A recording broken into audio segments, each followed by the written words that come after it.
Hello and welcome. In today's video, we're going to be comparing buying a call option, that is being loaned a call option, to getting a mortgage on a rental property. Now, although it might be a little bit odd at first to compare these two scenarios, in an essence, they are basically the same.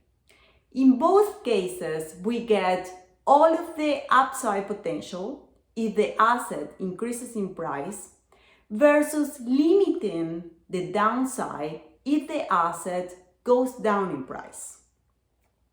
We're gonna go through a series of numbers. Now bear with me as I'm going through all of these calculations. And at the end of the video, let's come back here in a conclusion to basically run through the mechanism of why all of this works. All right, let's get started. So here we have on the x-axis time, on the y-axis we have price. That can be price of the strike price or price of the shares. We're gonna be buying a call option that expires a year from now, that is 52 weeks. And the share price is currently trading at $100 on this example. We're gonna be buying a call that is trading exactly at the money, which is $100. So in a nutshell, our call is gonna expire 52 weeks from now, and it is trading at $100. The strike price is $100. So that call right there is gonna cost $1,000. That is the premium that you're gonna pay for it. The premium depends a lot on the volatility. So the higher the volatility, the higher the premium that you are going to pay. But I'm giving you approximate numbers here. So you can look at that premium essentially as the down payment on the mortgage that you're getting.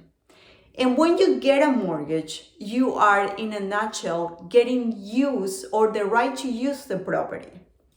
So the way that plays out on the call options here is that now you have the right to sell covered calls by getting ownership of that call right there. So if we go back on the timeline and we sell covered calls now, say we sell a covered call that expires just 1 week out. So we have 1 week. The premium that we're gonna get for this call is gonna be approximately $50. So that's gonna be the credit that you get when you sell that covered call, the call option.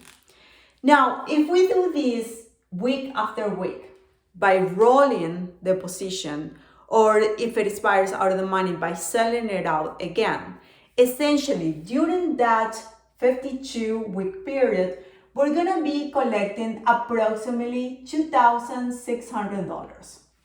That is best case scenario, but the potential is there.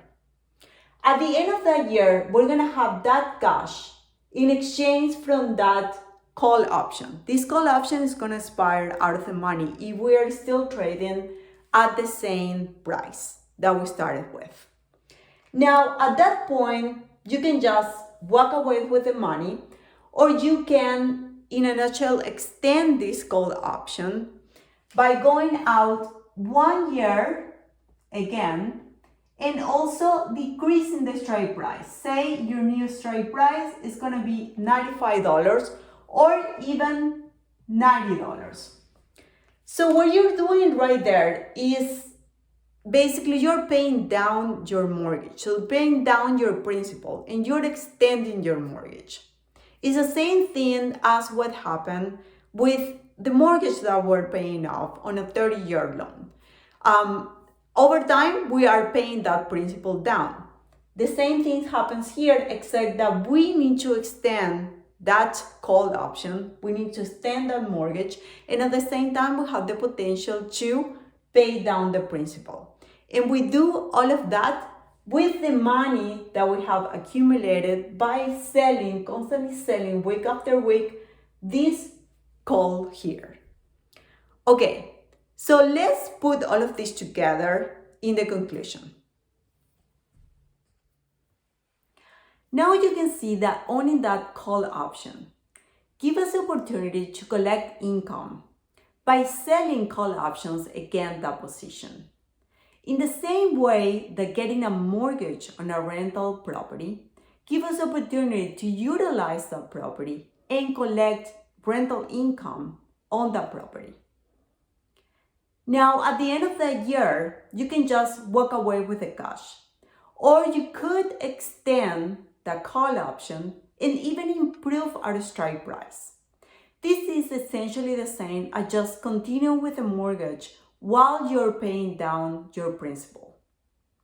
Now, as you know, you can see that over time, you're gonna be able to own the property outright with the rental income. And the same thing can happen with the call options. You can essentially buy all of the 100 shares you have in the contract with the income that you generate from selling the calls. So in a nutshell, you are compounding assets. And that is what my strategy is about. If you look at my previous video, my strategy is about compounding assets, not dollars. Okay. With that, I thank you so much for watching. If you would like to continue learning more about this strategy, I'll encourage you to subscribe. And please, if you're doing this as well, if you know about this strategy as well, please share with me so I can learn from some of you as well. Thank you so much for watching, and I will see you in the next video.